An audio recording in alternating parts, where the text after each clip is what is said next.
Kakapasok lang na balita. Nagdeklara na ng giyera ang Israel laban sa Palestinian group na Hamas. Ang aksyong ito ng Israel ay kasunod ng ginawang pag-atake ng nasabing grupo. Ilang oras pa lang ang nakakalipas. Sa hindi inasahang pagkakataon ay ginulat ng nasabing grupo ang Israel nang magpalipad ito ng nasa 5,000 rockets mula sa Gaza papunta sa iba't ibang bahagi ng Israel sa loob lamang ng 20 minuto. Ito naman ang naging pahayag ng Defense Minister ng Israel kasunod ng pag-atake.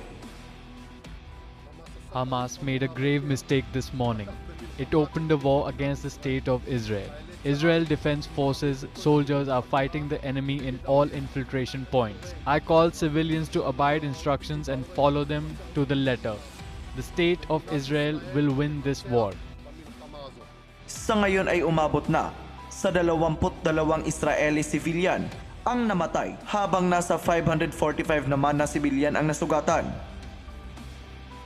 Dahil dito ay pinayuhan na ng Indian at US Embassy ang kanilang mga kababayan sa Israel na maging alerto sa anumang oras. Tinawag naman ng grupong Hamas ang kanilang ginawang pag-atake na Operation Al-Aqsa Flood. Ayon pa sa leader ng grupo na unang pag-atake pa lang ito at asahan pa ng Israel ang mga susunod na pag-atake. Ipinangako naman ng Defense Minister ng Israel na pagbabayaran ng Gaza ang ginawa nitong pag-atake. Samantala, imbis na mamagitan, ay nagparating pa ng pagbati ang isang opisyal ng gobyerno ng Iran sa grupong Hamas.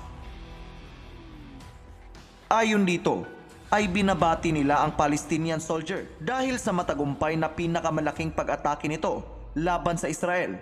Ayon pa dito, ay suportado din umano ng Iran ang grupong Hamas at ang mga aksyon nito. Kasunod nito, ay kinundi na naman ng bansang Ukraine ang ginawang opensiba ng grupong Hamas at tinawag itong isang uri ng terrorist attack. Nagpahayag din ng pagsuporta ang bansang Ukraine sa Israel.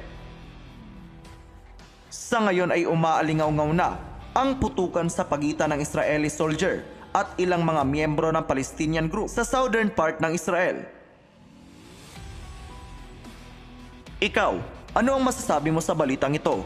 I-comment lamang ang iyong sagot sa comment section. At dito na po magtatapos ang ating video. Maraming salamat sa panonood at mag-ingat po kayo.